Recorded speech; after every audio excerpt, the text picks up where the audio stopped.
No friends in the industry, my brothers been my brothers, man. You niggas ain't no kin to me, a fact. Whoa, yeah, you heard about me, you don't know me more than that. Yeah, I know hey, yeah. No friends in the industry, my brothers been my brothers, man. You niggas ain't no kin to me, a fact. Whoa, I was known for snapping when I chat before the app.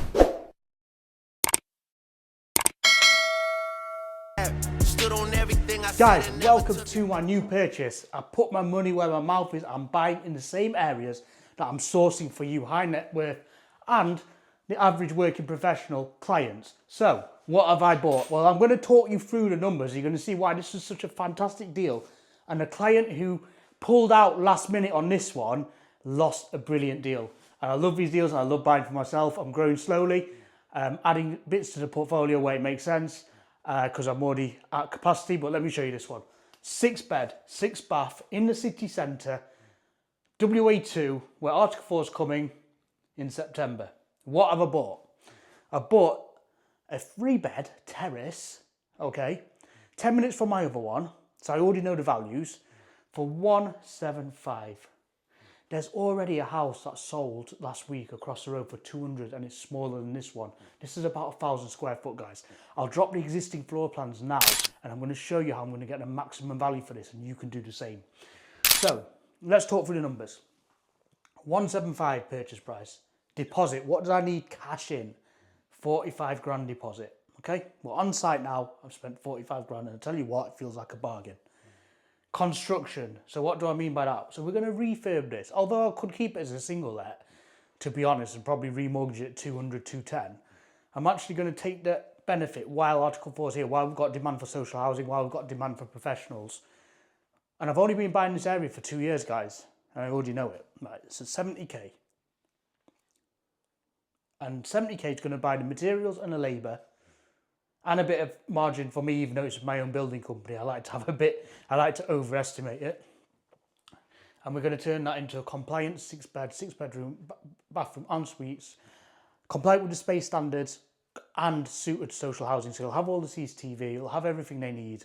So we pretty much can guarantee them taking it. Having said that, when it gets close to the time, I might test run some ads, which I always do. And if it's really busy, I'll probably get rid of social housing because we've got management in the area anyway because I've got so many. So 45 deposit plus my construction is 115 cash in. That's what I needed in this deal. This is what you would need if you were buying something like this from me, sourced by me, and we're doing the construction. So, and I think we're the cheapest. So cash in, you'd need 115 grand. And that will get you this property and then you'll walk in and it'll be a 6 bed, 6 bathroom, already ready to go, licensed. The new value, so there's a commercial valuation and the new valuation is about 360, if not more. And why do I know that? Because it's based on yield of rent, a multiplier times 8-ish. And I've got one around the corner, which was valued as similar and it was older. But because it was bedsits, it was valued a little bit more. But horses for courses, if you even it out, it would be roughly the same because this will be brand new. So 360, that was 2 years ago. It's probably gone up now because of Article 4. ChatGPT actually says 400 to 450, but I'm putting 360 just to show you guys a worst case scenario. And we don't like to over leverage either. So if it's 360, I'm happy with that. I don't want to over leverage for the sake of it. I've got cash in the bank anyway. I'm getting good rental income, so I don't need to over leverage. But a newbie might come to me and want more, all their money out plus more. So we could probably put it in for 400. Guys, 360k commercial valuation, low base, but we'll go with it. 270k, 75% of that on a term lending, like 5-year buy to let kind of thing. So you got 270k back out, minus 130, which is your bridging loan, is 140k left for you in the bank. Then obviously, because you spent on construction, minus the construction, and you got 70k left in the bank. Obviously, you got to remember that your deposit came from that, but really you've almost doubled up. So you've got more than your cash out on this one. Not only that, your monthly rent is, I've estimated at 3,900, and again, that's conservative.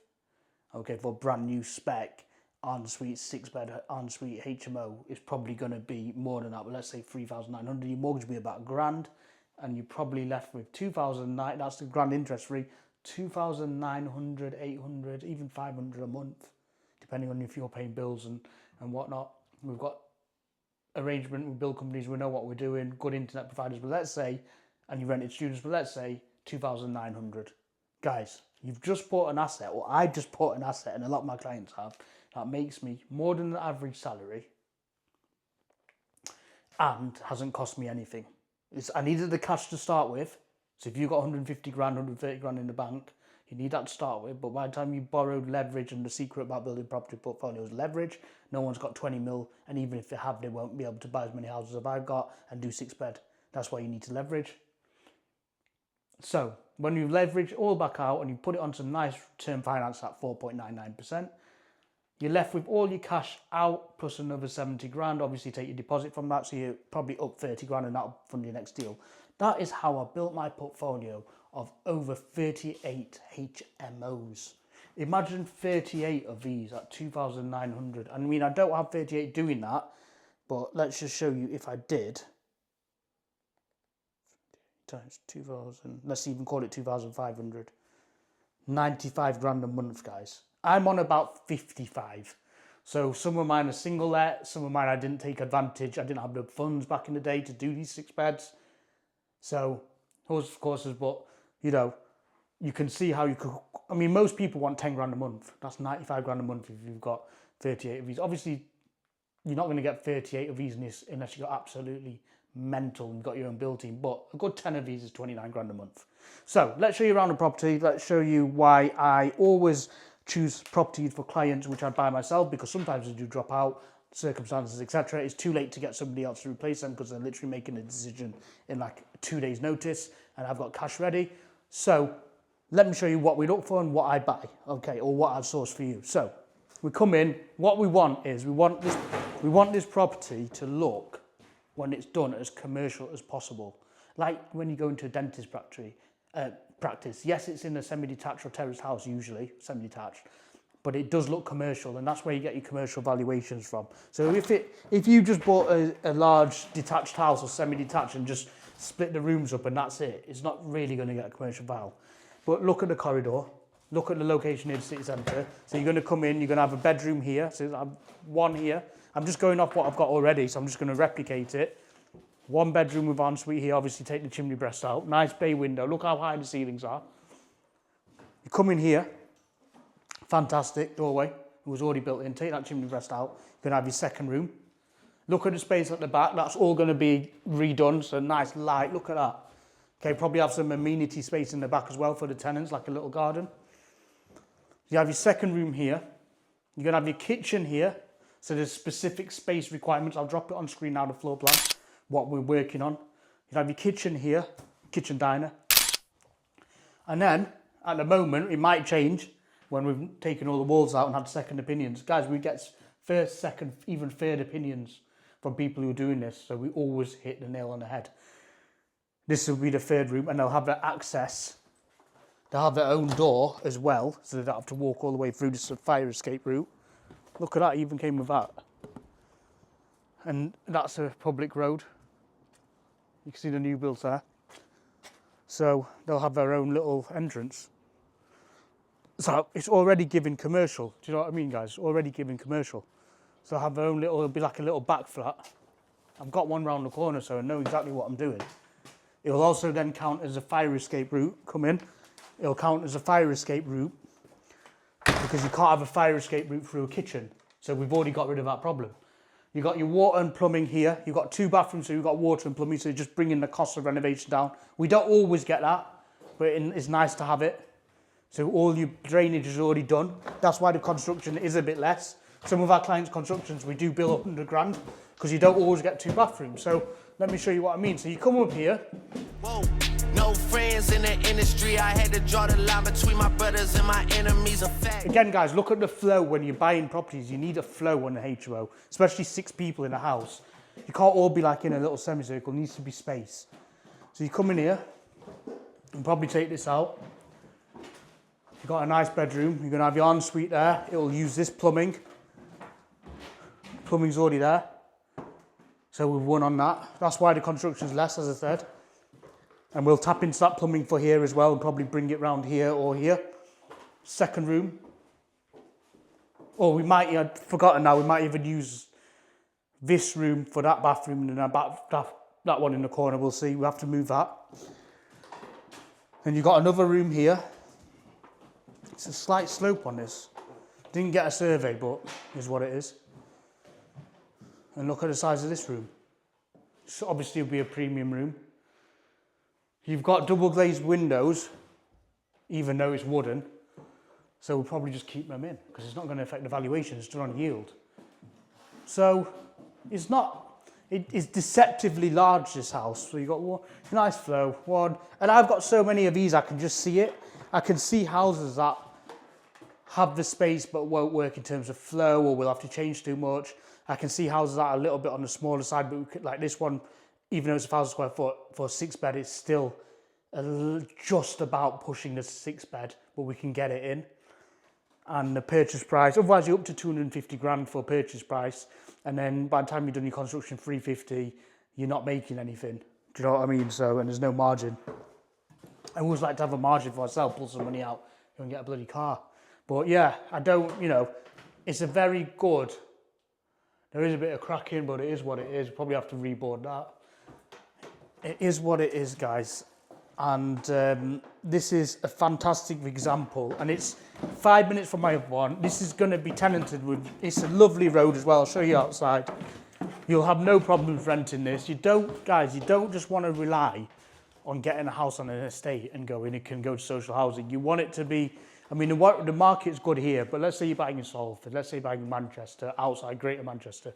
You want it to be as close to the city centre as possible, or to amenities as possible, because you want multiple options. If in 5 years you lose a social housing contract, how are you going to rent it? It needs to be, I've got properties in Sheffield which did really well to students, then the student market died down, and now it actually goes to factory workers because it's so near the city centre. That's what I'm talking about. We can't just rely on one market. Imagine if I bought near the countryside campus and then the university died down because international students stopped coming. Who are you going to rent it to every year consistently to make it full? And who's going to buy it as an investor? You've always got to think. So this is how I source. I've been sourcing for myself for more than 15 years, clients for about 6 years since lockdown. So, we've never had one where we wouldn't buy back or buy myself. I'll tell you that for free. So this is all coming out, guys. It's a bit dusty in here because we've already started wanting to get cracking. We wanted to get this started and finished ASAP and just get the rent coming in and release some cash and maybe get another one, or by starting a new area. We've already got an area identified where we can do this, replicate the same model. We're not reinventing the wheel, guys. I did this in Salford for 10 years. I was doing this and I didn't even get one commercial valuation yet in Salford because I never applied for it, and I still made loads of money. So, but prices have gone up now, so it does make sense to get your commercial vals where you can, where it befits it. Never get a commercial valuation where the property doesn't befit it, because you will borrow loads of money and you won't be able to sell it on. The property needs to be a minimum 6-bed, 6-bathroom in a really good postcode in Article 4 or soon to be Article 4. That's where people go wrong. They're buying properties in, places like Middlesbrough, etc., where people don't really want to, there's not massive demand, and then they get commercial vals, and then they'll never be able to chase that value, because the commercial valuation on this is 150 grand more than next door, but in Middlesbrough, or 100 grand, but in Middlesbrough, that's your construction cost, so it's all right. In Middlesbrough, the house on the street might be 70, and you're getting a commercial valuation for 350, 400 grand. Who's going to buy that off you? Do you know what I mean? Fair enough, it's in Manchester, you've got loads of landlords, but you've really got to think about these things. So I know what I'm doing, guys. If you want to learn about how we source stuff, how we work with clients to get stuff like this, how I do it for myself, how to even do it yourself and not users, yes, in the comments. Free property investment guides. We are taking on limited clients, and I do mean limited. So if you've got the funds and you do want an expertise, have a call and we'll see if we're the right fit. I am really picky now because the stock is getting less and less and less, because it's not just me doing it. We've got 2 jobs on now, which if you subscribe to the channel, you'll see from one of my mates who owns an agent's got his own clients, and he's contracted us the jobs because we know what we're doing in terms of these conversions. So that's how much competition there is, and we've got to be really selective with clients. But not everyone wants a commercial HMO either, so we're still taking on people. It's just one of them. But this is I love nothing better than a really solid house like this in a good area that makes me consistent cash flow. Why? Because it pays for my lifestyle, pays for my car, and it gives me a really fantastic life. And if you have enough of them, you can buy anything you want. And it's better than having cash in the bank, because what happens if I sell my portfolio and I get 10 million, 15 million in the bank? It's going to be spent, isn't it? You know, I spend like 20 grand a month and it's not getting replaced. Whereas if you've got consistent cash flow, even if I spend 20 grand a month, I make 50, that's never going to run out. Do you see what the difference is? That's why we deal with a lot of high net worth footballers, bankers, etc., who have got massive bonuses, massive salaries, and they want to put it in so they can spend it, but invest it first. And that's what any level you should be doing. I was doing that when I was on 4 grand a month. When I was on doing 2 jobs with no property, I was doing that because then you can spend for the rest of your life, because these properties will never be empty. You know, property is a really good asset in the UK. It's getting harder to buy. There's more competition, rent and reform, but that only means the rent is going to go up and the demand for landlords. We're already seeing it in Sheffield, guys. The people coming for viewings now are desperate. The properties I've got in Sheffield, they're not the best, and they're getting high caliber tenants. I'm talking about government workers, people with guarantors, and there's like 10, 20 people for a viewing. Last year there wasn't. So renters' rights doesn't scare me, especially in HMOs, because people don't stay in a HMO for 5 years. They'll go after 6 months. Again, that's why you need to be in a good location where you can rent it out. Guys, the knowledge on this channel is mad. Get subscribed, you'll learn so much and probably change your life. Let's get it. Niggas let us start the beat, don't wanna keep it rap. Yeah, you hit us up and now we owe you something back.